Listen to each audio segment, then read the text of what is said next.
Existe uma grande variedade de deficiências, doenças raras, síndromes e transtornos conhecidos pela ciência, mas sabemos que nenhuma experiência é igual, mesmo para pessoas que tenham o mesmo diagnóstico. Pessoas que vivem dentro do espectro autista, por exemplo, nem sempre têm o diagnóstico já na primeira infância. Muitas das milhões de pessoas dentro desse espectro recebem seu diagnóstico só lá na fase adulta. Mas quais os impactos do diagnóstico tardio? A gente vai tratar disso no programa de hoje, que começa agora.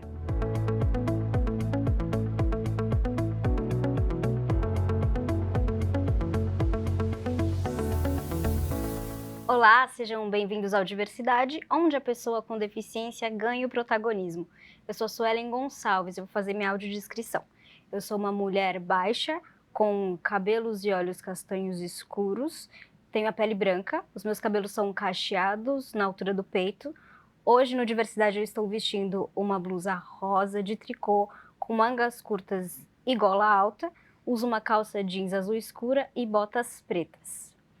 Eu sou o Roberto Rios, um homem branco, uso óculos, calvo, sou cadeirante também. Estou usando no programa de hoje uma camisa branca, uma calça jeans azul escura e um tênis marrom. Hoje, nosso programa conta com duas participações para agregar a esse tema tão importante.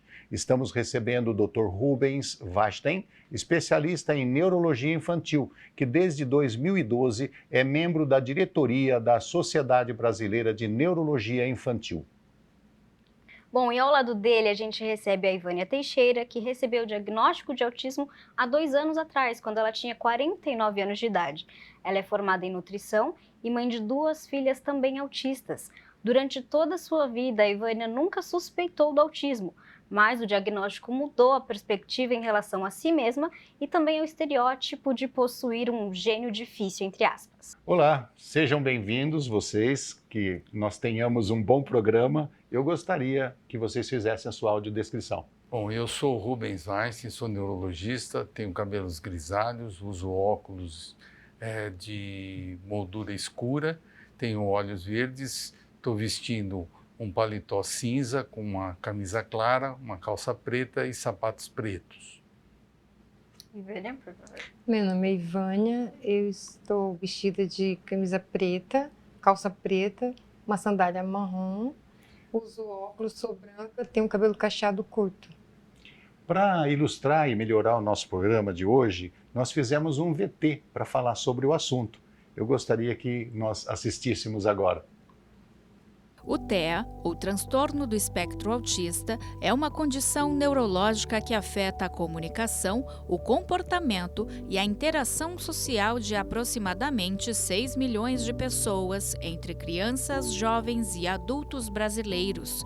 O autismo pode se manifestar de maneiras diferentes. Os primeiros sinais geralmente estão ligados à reciprocidade social.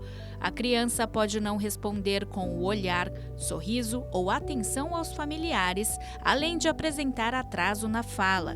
Também podem ocorrer comportamentos incomuns e repetitivos com as mãos ou o corpo.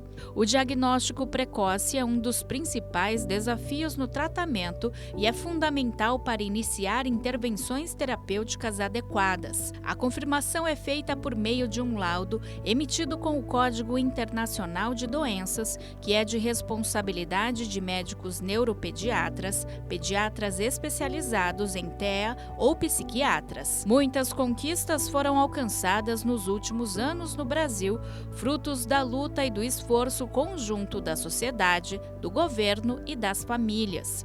Criada em 2012, a Lei Berenice Piana garante os direitos às pessoas com transtorno do espectro autista. A lei foi criada em homenagem a Berenice Piana, uma ativista que é mãe de um menino autista. De acordo com a legislação nacional, os principais direitos são diagnóstico precoce, tratamentos, terapias e medicamentos pelo SUS, acesso à educação, proteção social, acesso ao trabalho, inclusão educacional, proteção contra a discriminação e apoio no mercado de trabalho. Em São Paulo, os parlamentares da Câmara Municipal municipal abordam constantemente questões relacionadas ao autismo, a aprovação de leis e a apresentação de projetos que buscam garantir os direitos e a inclusão das pessoas com transtorno do espectro autista. Um exemplo é a Lei 18.106 de 2024, de autoria do ex-vereador Coronel Salles, do PSD, que institui o programa Servidor Amigo do Autista. O objetivo é capacitar os servidores públicos municipais para melhor atender e interagir com pessoas com TEA, buscando promover a inclusão e garantir os direitos das pessoas com TEA na cidade de São Paulo. Além das propostas em tramitação e da aprovação de leis voltadas ao TEA, o Legislativo Municipal também abre espaços para a promoção de debates e realização de eventos a respeito do autismo para conscientizar a população e divulgar informações sobre o tema. A Rede Câmara São Paulo traz reportagens e conteúdos especiais sobre esse assunto, como o programa Diversidade. Muito legal e muito importante essa reportagem, muito importante a gente sempre reforçar a importância de trazer à tona os direitos da pessoa com autismo, até porque no dia 2 de abril foi instituído pela ONU, que é o Dia Mundial da Pessoa com Autismo, e o programa de hoje é voltado para a gente saber quais as leis que amparam esse público. Então vamos voltar aqui para a nossa conversa. Eu quero já focar em você, Ivânia, na sua história, porque eu queria saber como era a sua vida antes de fechar o diagnóstico e se não houve, assim, qualquer suspeita, até porque na nossa abertura aqui a gente falou que você até então achava que só tinha um gênio difícil, mas nunca associou isso ao autismo. Como foi esse antes e depois do diagnóstico? Antes do diagnóstico é um pouco difícil lidar com as situações porque a gente não sabe o nosso limite, o que é do espectro autista e do que é a nossa personalidade. Então, assim, eu era muito sincera em algumas horas e isso impedia de eu ter muita amizade, porque eles achavam que eu era uma pessoa muito chata. Quando me perguntavam assim, você acha que eu sou tal coisa? Eu respondia o que a pessoa queria naquele momento, e não era aquilo que ela queria ouvir. Então, isso, assim, me trouxe alguns impedimentos de amizade, relacionamentos que não deram certo por conta de eu ser de um jeito diferente. Nunca gostei de festa, de balada, essas coisas. Sempre gostei mais de estudar. Ficar mais dentro de casa, estudando, aprendendo o tempo inteiro. Fiz milhares de cursos, tudo que falava assim, para aprender, eu estava lá. E isso me distanciava dos amigos, da família, de algumas coisas que as pessoas achavam normal, para mim já não era. Eu fazia uma pergunta para o Dr. Rubens, mas antes eu queria fazer uma colocação. Quando a Suelen falou do dia 2 de abril, eu considero muito importante quando a ONU ou alguma instituição internacional coloca um dia específico para aquele problema ou para qualquer coisa que afeta ou qualquer coisa que seja importante para a sociedade, porque nesse dia o que acontece? Acontecem as discussões, acontece a atenção para aquele movimento, acontece que todo mundo vai colocar a sua cabeça para pensar sobre o assunto, e isso melhora, né? Melhora bastante, né, doutor, quando existe a discussão a respeito. Com certeza. Existiu até um embate saudável em relação ao suicídio, o mês do suicídio, porque muitas pessoas alegaram que o fato de se falar sobre um determinado assunto pode levantar questões e nem sempre positivas a respeito daquilo, porque as pessoas começam a entender mais e, ao mesmo tempo, muitas pessoas se identificam.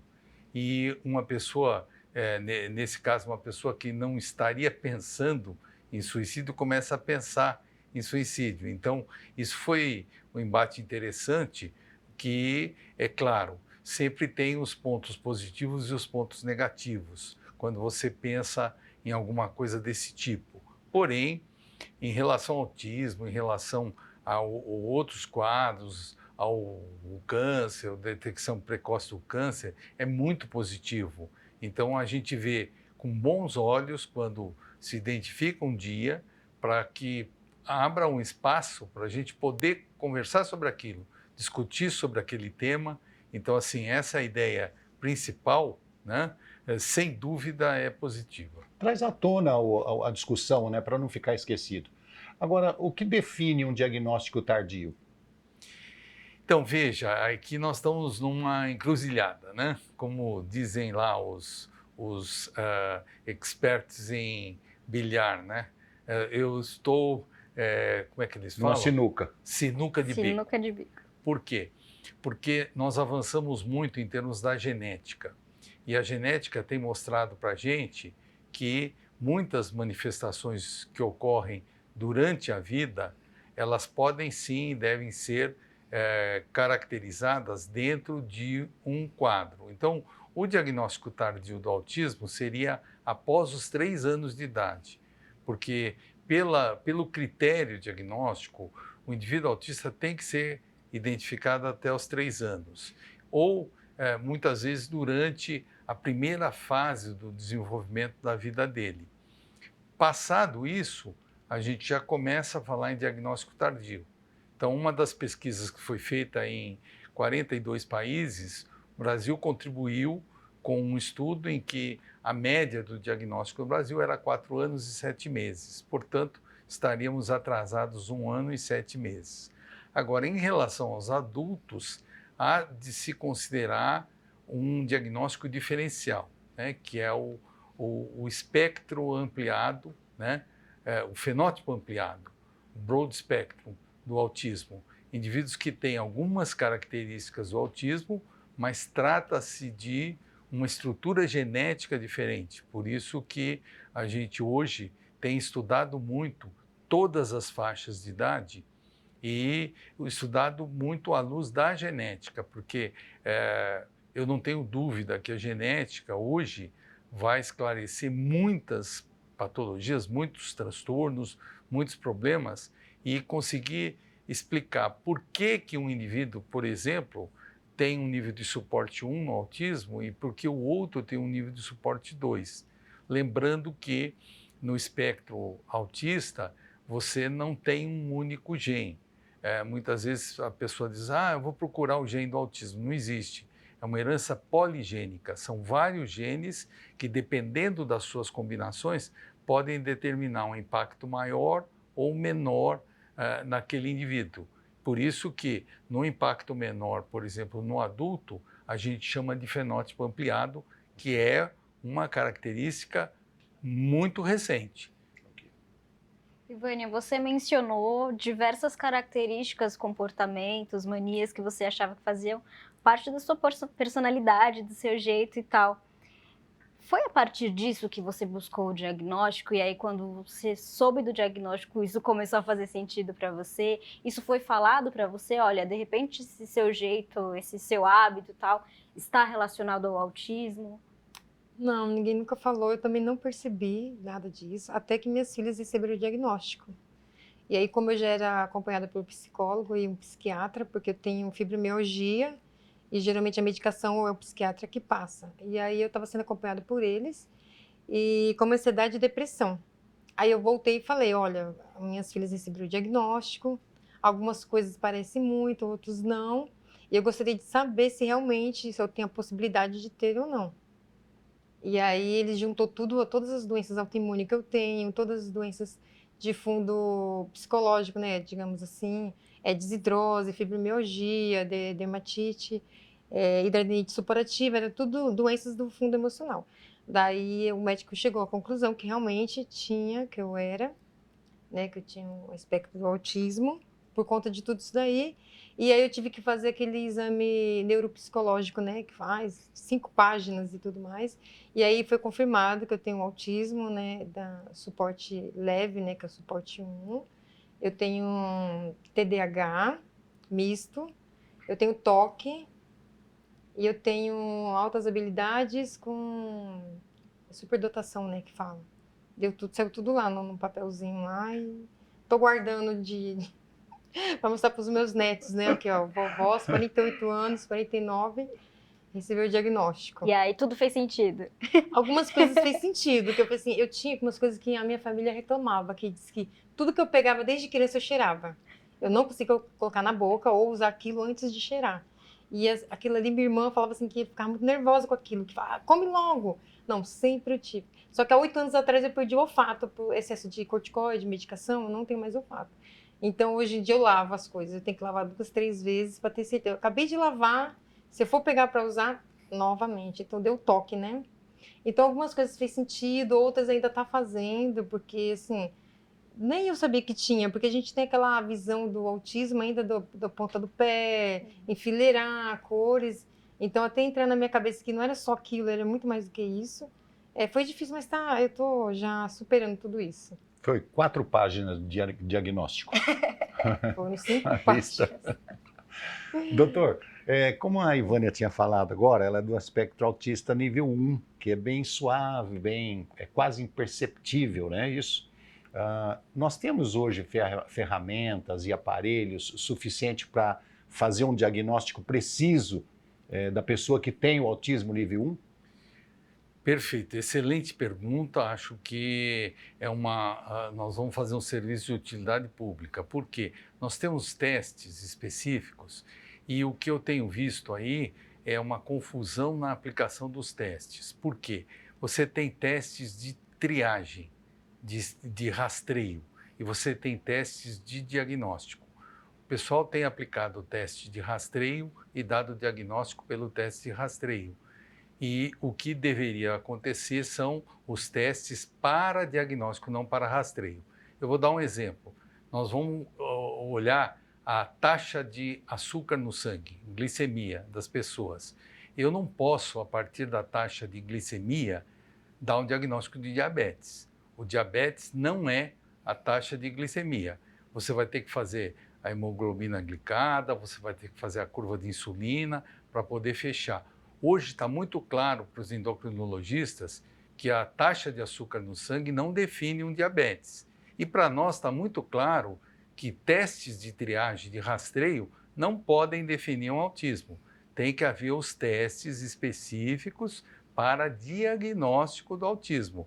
E, infelizmente, eu não tenho visto a aplicação desses testes. Os diagnósticos são feitos todos pelo teste de rastreio. Então precisamos prestar mais atenção nisso. Precisamos, inclusive o teste mais usado aí em termos de Brasil é o SRS-2, que é uma escala que é aplicada com respostas subjetivas, né? Uma escala que é aplicada a escala de responsividade social. É um teste interessante para uma primeira abordagem, como a glicemia. Aí, posteriormente, a gente deveria usar as escalas que são recomendadas pela Organização Mundial de Saúde para diagnóstico. Então, seriam a EIDOS-2, né, ou, como quiserem, a ADOS-2, a ADIR, a ADR, ou a CARS. E, infelizmente, as avaliações não têm focado nisso. E o outro teste de rastreio, que é o MCHAT, também é um questionário. Veja, questionários são importantes? São, mas são respostas subjetivas. Sim. E aí fica para nós, assim, quem estuda, quem está lá na frente, né, do diagnóstico, a gente é meio rigoroso em termos de, se você falar, eu tenho diabetes, eu tenho diabetes.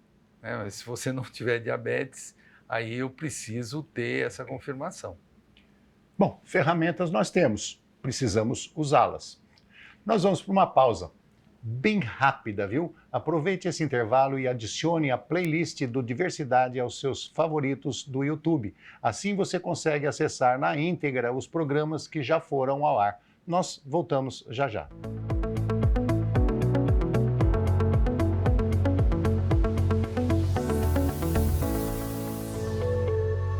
Olá, todos bem? Bom, antes de tudo, vocês estão vendo esse QR Code que está aparecendo aí no canto da tela?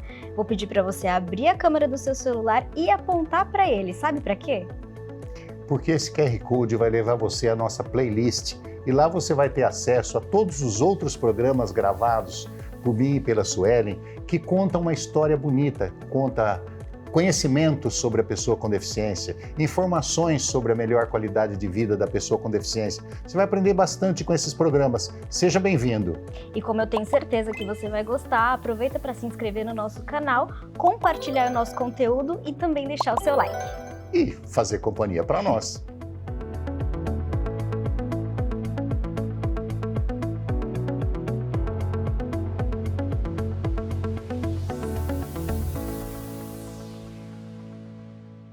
E aí, vocês estão prontos para continuar nossa conversa? A gente aqui está pronto. O tema de hoje é diagnóstico tardio do autismo e os seus impactos. A gente está conhecendo hoje a história da Ivânia e contando com os esclarecimentos do Dr. Rubens. E a minha pergunta vai para você de novo, Ivânia, sobre a sua mudança de hábitos a partir do diagnóstico, porque meio que resetou, né? É uma nova Ivânia agora, você está se redescobrindo. O que mudou nos seus hábitos, na sua rotina? Eu acho que antigamente era mais pressionada pela sociedade, pela família, a ter que ter uma postura que eu não conseguia. Então, assim, foi libertador porque eu deixei tudo para trás, família, amigos, todos que não entendiam o que eu estava passando, eu só segui minha vida para frente. É que além do autismo, também eu sou deficiente físico, né? Eu tenho uma doença rara. Então, assim, juntou tudo no mesmo momento, porque foi depois do diagnóstico da minha filha, que eu tive direito a ter o meu diagnóstico. Até então era um tal de virose, é dor, é isso, é aquilo, é idade, é hormônio. Então, quando veio o diagnóstico dela, todos que ela tem, eu também tenho. Então, para mim foi libertador aquilo. Eu entendi que eu não preciso ficar me encaixando onde não me cabe. Eu tenho que seguir minha vida. E com isso, algumas doenças que eu tinha emocional, eu consegui chegar a parte zerar praticamente, porque eu não tenho mais ninguém cobrando de mim coisas que eu não consigo fazer, entendeu? Meu cérebro não consegue fazer. Dr. Rubens, a pergunta que eu vou fazer para o senhor, ela bate um pouquinho com a última resposta que você me deu. Existem alguns transtornos que podem confundir ou mascarar o autismo, que vai até confundir até o médico como se proceder nessa hora. Eu estou dizendo que mistura com a sua resposta anterior, porque o senhor falou dos vários testes que precisam ser feitos. Então, só um primeiro teste, a pessoa tem um outro sintoma que mascara, não é suficiente. Como que o médico especialista deve proceder? Ir até o fim nas pesquisas? Veja, tem um estudo grande agora, populacional, que foi publicado ano passado, que o principal diagnóstico diferencial do espectro autista é o TDAH, o déficit de atenção e hiperatividade. A herança poligênica, que a gente chama, ela vai incluir, são vários genes, e conforme a combinação desses genes, você tem o sintoma. Então isso quer dizer o seguinte, você pode ter o gene e não necessariamente expressar a doença. Eu tenho certeza que eu tenho um gene para diabetes, porque meu pai foi um diabético severo. E eu tenho um irmão que desenvolveu, mas os outros 3 filhos não desenvolveram. Então, a expressividade do gene, como ele se expressa clinicamente, é importante. Então, estudando a herança poligênica, você vê que o TDAH é um dos casos. Agora, do ponto de vista de confusão, o chamado transtorno da comunicação social pragmática. Esse transtorno da comunicação social pragmática, ele entrou em 2013. A CID-11, infelizmente, ainda não está em vigor no Brasil, mas nós estamos usando a CID-11. Ele faz parte do código da Organização Mundial de Saúde. Além disso, nós temos a apraxia de fala, nós temos altas habilidades, nós temos o transtorno de movimento estereotipado, que são expressões de genes que não correspondem exatamente ao transtorno do espectro autista. Ivânia, com o diagnóstico fechado vem muitas respostas, muitas perguntas também, mas também vem aquela questão de agora eu tenho determinados direitos que eu não tinha antes, que eu não sabia antes. Como foi ou está sendo todo esse processo da busca por direitos, a parte burocrática? Então, alguns direitos eu tinha porque eu tinha um TDAH e por conta disso, a medicação que eu tomo me dava direito a não pagar passagem, a ter ter a carteirinha, né, de PCD. E aí depois eu descobri a outra doença que eu tenho rara, que já me deu o direito do PCD, e depois, por último, o autismo. Então, assim, algumas coisas só tá no papel ainda, a gente não consegue realmente, não tem direito. Eu mesmo tendo uma doença rara, Eu não consegui o LOAS, porque o médico falou que eu tenho deficiência, mas não o que precisa para poder receber um benefício, né? E eu não posso trabalhar porque eu tenho que cuidar da minha filha, que tem todas as doenças, mais o diabetes tipo 1 e mais... Então, assim, eu tive que renegar minha profissão, tudo, para cuidar da minha filha. E mesmo assim, a gente não tem os benefícios que o governo diz que vai ajudar, que vai dar, mas é só no papel mesmo, né? Um dia eu recebo. Não pare de buscar. Tô esperando. É por isso que a gente está aqui também, né? Para Exato. mostrar a sua história e tentar ajudar de alguma forma. Ajudar você e a todos os que nos assistem, né? Isso é muito importante. Doutor, eu tenho uma pergunta para o senhor que isso aconteceu comigo. Eu fiquei paraplégico aos 41 anos, tá? Fiquei perdido. Eu até brinco, falo assim, eu dormi numa cama quentinha, acordei pelado na Sibéria. Né? Não sabia que mundo que eu estava. E acontece muito com os pais que têm filhos com deficiência, com espectro autista, no caso. Qual é o conselho que o senhor daria para esses pais agirem de uma forma melhor com relação aos seus filhos? Olha, é importante que esses pais procurem sempre informação. Eu gosto muito de participar de programas como esse, porque a informação vai ser divulgada, difundida e, com certeza, informação de qualidade.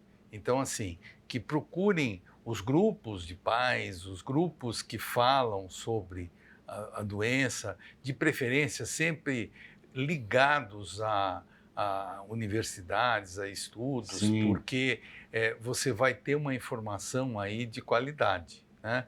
E realmente eu acho que está faltando um pouco de conhecimento para a classe médica, né?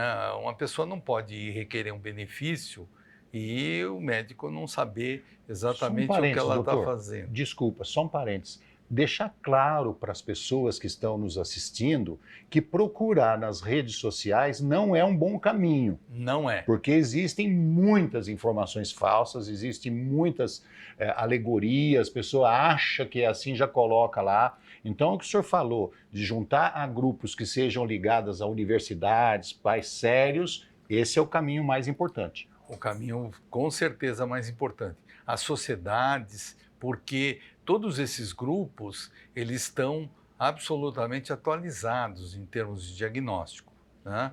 Então, veja, eu tenho muita dificuldade quando eu solicito, por exemplo, o LOAS, né, que seria um direito da pessoa, e aí a pessoa volta e diz, olha, mas o seu colega lá não concordou. Primeiro porque isso seria antiético por parte do colega, né? Mas a gente vê isso na prática acontecendo. Então, eu não sei como que a gente pode mobilizar, mas a nossa ideia é sempre informar. Então, assim, uma informação de qualidade, como você ressaltou, não em mídias sociais, porque isso é um perigo, né? Mas uma informação de qualidade, eu acho que é muito importante que essas famílias procurem. Doutor, eu tenho uma pergunta assim, para fechar, já que a gente está falando de informação de qualidade. O autismo é hereditário? O autismo é genético, em 97% dos casos, e existe uma herdabilidade, uma hereditariedade muito grande, tá? Muito interessante a sua pergunta, porque isso faz com que a gente sempre solicite o exame genético, tanto da criança quanto dos pais da família, porque o aconselhamento genético não é só do casal. O aconselhamento genético, a hora que você abre aquela árvore genealógica, você tem famílias numerosas, a gente estava conversando aqui, de gente com 9, com 10 filhos, então, veja, você precisa aconselhar a família inteira. Então, para isso, é fundamental que todos os colegas médicos, né, saibam que pedir um exame genético, ele vai estar contribuindo para um aconselhamento amplo. Sim. De muita gente. Bom, chegou aquele momento, né? Que sempre passa muito rápido. O momento de agradecê-los pelos esclarecimentos, por compartilhar, Ivane, sua história. E fica para uma próxima a gente trazer ainda mais esclarecimentos. Fica o convite para vocês voltarem. Muito obrigada, viu? A gente precisa, infelizmente, encerrar. Bom, obrigado pelo convite. E como eu falei para vocês, eu gosto muito desses programas. Sou professor lá na faculdade, gosto de falar, mas gosto principalmente de informação de qualidade, né? Então, fico à disposição. Obrigada a todos pelo convite. Bom, gente, a gente fica por aqui. A gente espera que vocês tenham curtido a diversidade de hoje, se informado. Queremos agradecer de novo ao doutor e também à Ivânia por partilharem a história e o conhecimento e todos os esclarecimentos. Ah, você de casa, não esqueça de assistir ao Diversidade toda sexta-feira, à 13h, certo? Temos um compromisso marcado. Tchau. Bom, acompanhe tudo o que está acontecendo aqui na Câmara através das nossas redes sociais. Para isso, basta seguir a gente no Instagram, é @Câmara São Paulo, tudo junto. Rede Câmara São Paulo, sua conexão com a política da cidade.